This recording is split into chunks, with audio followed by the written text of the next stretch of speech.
दुनिया भर के शासक प्रशासकों को भारत में आकर देखना चाहिए कि भाजपाई बुलडोजर कैसे काम करता है। धर्म के नाम पर, मजहब के नाम पर जब जब लगता है कि एंगल फिट बैठ रहा है तो भाजपाई मॉडल, भाजपाई बुलडोजर वो कितनी तेजी के साथ में, कितनी फुर्ती के साथ में काम करता है। और जब जब उसको लगता है कि एंगल फिट नहीं हो रहा है तब बुलडोजर की चाबी खो जाती है। एक आज बड़ी कमाल की घटना मैं आपको दिखाने जा रहा हूं। यह राजस्थान, जहां पर डबल इंजन की भाजपा की सरकार चल रही है, उसके उदयपुर से खबर निकल करके सामने आई। उदयपुर के अंदर एक घटना हुई जहां पर दो नाबालिग गुटों के बीच में, छात्रों के गुटों के बीच में संघर्ष हुआ और उसके बाद में एक गुट के छात्र के घर पर बुलडोजर चल गया। लेकिन बाद में पता चला कि जिसके घर पर बुलडोजर चलाया गया है वो घर तो उसका है ही नहीं, वो घर तो किराए का था। किराए के मकान पर आरोपी छात्र रह रहा था, लेकिन पुलिस ने आनन फानन में, भाजपाई सरकार ने आनन फानन में वहां पर बुलडोजर चला दिया। और अब मकान मालिक सामने आया है। मकान मालिक कह रहा है कि साहब ये तो मेरा घर है, मेरा मकान है, अगर ऐसे कोई कुछ वारदात करके आएगा किराएदार और आकर के आप मकान मालिक का मकान तोड़ देंगे तो ऐसे तो कोई किराए पर नहीं रखेगा। वाकई सोचना यह चाहिए कि पुलिस के पास में क्या जरा सा भी समय नहीं है? क्या पुलिस जरा सी भी तहकीकात नहीं करती है कि कोई आरोपी अगर किसी घटना को अंजाम देकर आया भी है या जिस पर आरोप लगे भी हैं तो वो आरोपी कहां रहता है, उस मकान के लेकर के किस प्रकार के दस्तावेज है या नहीं है, क्या इसको लेकर के जरा सी भी जांच पड़ताल नहीं की जाती है और सिर्फ ये देखा जाता है कि अगर फला हिंदू है या फला मुसलमान है और हमारा काम इससे बन रहा है तो एक्शन कर दीजिए। मैं ये सुनाने वाला हूं खबर आपको, लेकिन इससे पहले जरा एक छोटी सी खबर मैं आपको दिखा देता हूं जिस पर विस्तार से हम आगे बात करेंगे। राजस्थान के ही पत्रकार, वरिष्ठ पत्रकार है त्रिभुवन, और त्रिभुवन सिंह ने लिखा है कि मुस्लिम हो तो किराए का घर भी गिरा देंगे, हैवान हिंदू हो तो उसकी देहरी नहीं देखेंगे, हैवानियत के परोपकार शर्म करो। और उन्होंने खबर लगाई है जोधपुर की। जोधपुर की इस खबर में लिखा है, चॉकलेट दिलाने के बहाने 2.5 साल की उम्र पर गौर कीजिए, 2.5 साल की बच्ची से हैवानियत, होठों को काटा, कई जगह पर चोट के निशान। अब बताइए इसको क्या कहेंगे आप? इस खबर पर हम आगे विस्तार से बात करेंगे कि 2.5 साल की बच्ची मंदिर जा रही थी और कैसे दरिंदे ने उसके होठ काट लिए। 2.5 साल की बच्ची कितनी होती है आप कल्पना कर लीजिए। लेकिन इसके घर पर बुलडोजर चला हो, इसके घर पर कोई भाजपा की सरकार ने आनन फानन में एक्शन ले लिया हो, ऐसा दिखाई नहीं देता है। लेकिन अब लौट करके आइए जरा उदयपुर की घटना पर। उदयपुर की यह घटना अपने आप में यह बताती है कि भाजपा की सरकार कैसे काम करती है और भाजपा ने कैसे इस घर को तोड़ने के लिए तुरती फुर्ती दिखाने का काम किया है। यह घर आप देख रहे हैं स्क्रीन के ऊपर, जो घर है वाकई ये बताने के लिए काफी है कि किस तरीके से यहां पर अच्छा खासा मकान था और उस मकान को तोड़ दिया गया। और सबसे बड़ी बात यह है कि अभी तक इसको लेकर के सफाई के तौर पर कुछ नहीं आया है। मकान मालिक को जरा आप सुनिए। मकान मालिक कह रहे हैं कि मैं पुलिस थाने के अंदर गया, लेकिन वहां पर भी बताया गया कि सब छुट्टी पर है। कि आपको क्या रीजन दिया प्रशासन ने, किस वजह से तोड़ रहे हैं? कोई रीजन नहीं दिया, बस खाली आके ना मर गया, आ जाओ बाहर आ जाओ, बाहर आ जाओ, बस ये मकान। कोई नोटिस दिया आपको पहले? नोटिस वो लग रहा है साहब, लेकिन कब लगा है? सुबह की टाइम। अच्छा, पहले कोई नोटिस नहीं दिया? इन्होंने मेरे को आगे फोन पे बताया कि नोटिस लगा दिया मकान का। पहले कोई नोटिस नहीं दिया आपको? कोई नोटिस नहीं है। अच्छा, और जो बच्चा है उसके घर वालों कहाँ है? वो घर वाला बच्चा तो है अंदर, उसका बात भी है अंदर, उसकी मिसेज है, मेरे कोई रिश्तेदारी नहीं है, ये किराएदार है। मतलब मकान आपका? मकान मेरा। कितने टाइम से रह रहे हैं आपके घर में? ये इनको हो गया 4 साल हो गया। इससे पहले एक दूसरा फैमिली रहती थी और अच्छा। अभी भी 2 फैमिली रह रही है अंदर। एक दूसरा किराएदार था बिहारी, उसको भी खाली करवा दिया मैंने सुबह। आपने प्रशासन से बात की क्या कि क्यों मेरे मकान को तोड़ा जा रहा है? अरे प्रशासन की तो आज छुट्टी है, कोई मिलने को तैयार ही नहीं है। थाने में गया, थानेदार ने कह दिया भाई ऊपर वालों से हम नहीं कर सकते। ठीक है, तो क्या आपको लगता था कि जिस बच्चे ने ऐसा किया है पहले भी ऐसी कोई हरकत या ऐसी कुछ हरकत नहीं है? उसको जरा जरा से मोहल्ले के छोरे मारते हैं, जरा जरा, उससे भी जरा जरा से छोरे भी मारते हैं उसको। आपका क्या नाम है? मेरा नाम रशीद था। और ये जो बच्चा है अयान, इसके पापा क्या काम करते हैं? टेम्पो चलाते हैं। टेम्पो चलाते हैं। ठीक है, आप कहाँ रहते हैं? मेरा मकान भिड़िया में। और ये वाला मकान आपने किराए पे दे रखा है? वो मेरी माता फदर का मकान है, तो मैं वही दे रहा हूँ, और ये मैंने खरीदा हुआ मकान है जो मैं यहाँ दे रखा किराया। ठीक है, आप कुछ कहना चाहते हो क्या? तो भाई ये तो गलत बात है कि सर मकान अब किराएदार में, तो यहाँ पे कई किराएदार रहेंगे और ऐसा हादसा हो जाता अचानक, तो क्या सबके मकान तोड़ देंगे क्या? आज आपका भी मकान अगर किराए पे दे रहे हो ना, कोई ऐसा हो जाएगा तो क्या आप भी मकान तोड़ देंगे? किराएदार को सजा दो, उसको सजा भुगतने के लिए तैयार आदमी, दूसरों का मकान उनको क्यों तोड़ दो? उसको फांसी दे दो। हाँ ठीक, दूसरों का मकान क्यों तोड़ रहे? ठीक है। उदयपुर में अपने साथी छात्र को चाकू मारकर गंभीर रूप से घायल करने वाले आरोपी छात्र पर बड़ी कार्रवाई हुई है। उसके घर पर बुलडोजर चला दिया गया। शहर के खांजी पीर की दीवान शाही कॉलोनी में बने इस घर को प्रशासन ने अवैध बता करके बुलडोजर चला दिया। मौके पर भारी तादाद में पुलिस बल की मौजूदगी में प्रशासन ने इस कार्रवाई को अंजाम दिया। गजब बात यह है कि यहां पर इतनी पुलिस प्रशासन की मौजूदगी थी, इतना बड़ा सरकारी अमला आया, लेकिन किसी ने यह जहमत भी नहीं उठाई कि जरा सा ये पूछ तो लिया जाए कि घर इसका है या ये घर किराए का है, या सब कुछ पता था और जानबूझ करके, क्योंकि हमारा एंगल फिट बैठ रहा था। और इसीलिए मैंने कहा कि दुनिया भर के शासकों को भारत आकर के देखना चाहिए कि भाजपाई बुलडोजर, ये भाजपाई मॉडल कैसे काम करता है। क्या आप जरा सी एक सेकंड भर भी आपको इतनी भी जहमत नहीं उठाने की जो है वो आपने कष्ट किया कि हम ये पूछ लें कि ये घर किसका है?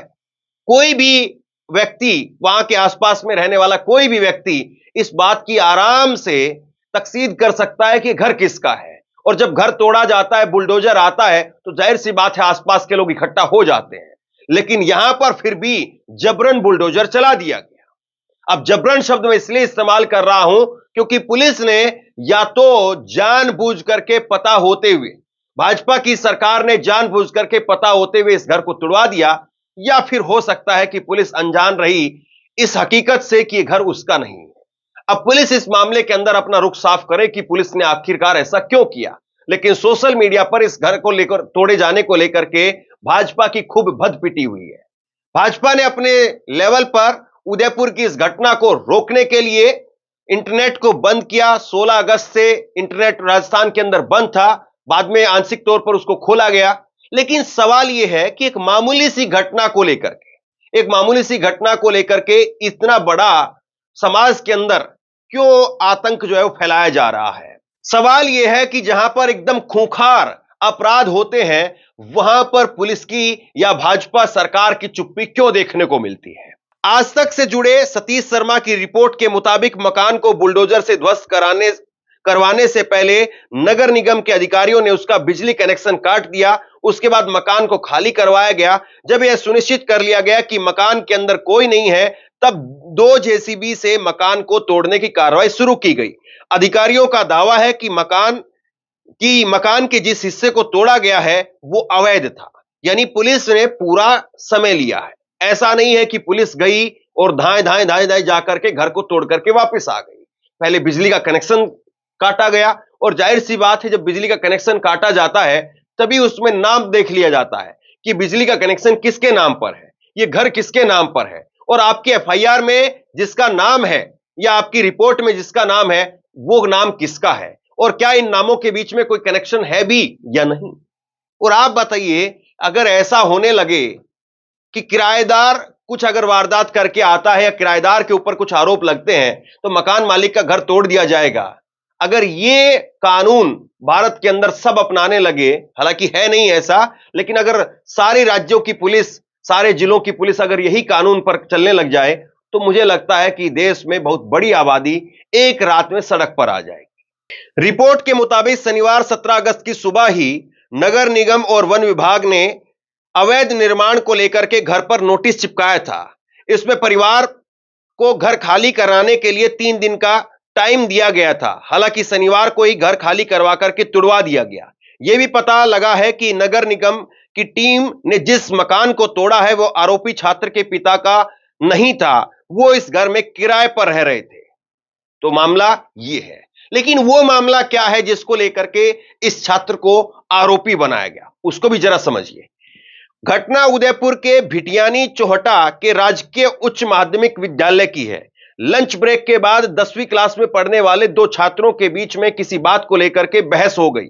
दोनों की उम्र 15 साल बताई गई है। मामला इतना बढ़ गया कि एक छात्र ने दूसरे को चाकू मार दिया। इसके बाद नाबालिग आरोपी फरार हो गया। घायल छात्र को महाराणा भूपाल अस्पताल में पहुंचाया गया। छात्र का इलाज जारी है। बताया गया कि उसकी स्थिति नाजुक है और उसे आईसीयू के अंदर शिफ्ट कर दिया गया। जानकारी के मुताबिक दोनों छात्र अलग अलग समुदाय के थे। जब हिंदू संगठन के लोगों को इसके बारे में पता चला तो संगठन के लोग अस्पताल के बाहर इकट्ठा हो गए। जमकर के नारेबाजी हुई। आक्रोशित भीड़ ने शहर में कई वाहनों के साथ तोड़फोड़ की और कई वाहनों को आग के हवाले कर दिया। संगठन के लोगों ने कड़ी कार्रवाई की मांग की। तो कुल मिलाकर के ये 15-15 साल के दो नाबालिग बच्चों का मामला है जो 10वीं क्लास के अंदर पढ़ते हैं। लंच ब्रेक हुआ, यानी दोपहर की छुट्टी हुई, और दोपहर की छुट्टी में अक्सर बच्चों में कई बार देखने को मिलता है कि किसी बात को लेकर के लड़ाई झगड़ा हो जाता है। लड़ाई झगड़ा हुआ, लेकिन वो लड़ाई झगड़ा इतना बढ़ गया कि वहां पर चाकू चल गए, और चाकू चलने के बाद में जो छात्र जिस पर ज्यादा वार किए गए वो छात्र अस्पताल में भर्ती कराना पड़ा। लेकिन जैसे ये खबर बाहर आई और पता चला कि एक हिंदू है और एक मुसलमान है, उसके बाद में मसाला लेकर के पहुंच गए वो तमाम संगठन के लोग जो झंडा बरदार बनते हैं, और उन्होंने जाकर के वहां पर तोड़फोड़ शुरू कर दी। लिहाजा प्रशासन को, पुलिस को, इंटरनेट को बंद करना पड़ा। लेकिन आप देखिए उसके बाद में पुलिस प्रशासन का काम क्या होना चाहिए और क्या हो रहा है। पुलिस प्रशासन ने आरोपी छात्र जो कि किराए के मकान पर रहता था उसके मकान को तोड़ दिया। राजस्थान के उदयपुर की घटना तो आपने देखी, अब राजस्थान के जोधपुर की घटना भी देखिए। राजस्थान के जोधपुर में चॉकलेट दिलाने के बहाने ले गया 2.5 साल की बच्ची से हैवानियत की, होठों को काटा, कई जगह पर चोट के निशान। जोधपुर में 2.5 साल की एक बच्ची के साथ हैवानियत का मामला सामने आया है। शहर में एक हफ्ते के भीतर दुष्कर्म की यह दूसरी घटना है। दुष्कर्म का पता तब चला जब सुबह 6 बजे दर्शन करने आई महिला ने बच्ची को मंदिर के पास खून से लथपथ हालत में देखा। होठों पर काटने और घुटने और पीठ पर खरोंच के निशान थे। सूचना पर आला अधिकारी सहित 3 थानों की पुलिस और एफएसएल टीम मौके पर पहुंची। 50 से ज्यादा सीसीटीवी कैमरे खंगालने के बाद आरोपी की पहचान कर आरोपी हरीश, नाम ध्यान से देखिए, आरोपी हरीश को हिरासत में लिया गया। बच्ची की मां ने बताया कि एक व्यक्ति रात में आया था, 100 रुपए दिए और बच्ची को चॉकलेट और आइसक्रीम खिलाता हूं ये कहकर के ले गया। भरोसा देकर के बच्ची दी। बहुत देर तक जब बच्ची को लेकर के नहीं लौटा तो उसकी तलाश शुरू कर दी गई। घटना की शिकायत पुलिस में भी दी गई। बच्ची के पिता ने बताया कि आरोपी रात करीब 11 बजे के बाद आया था।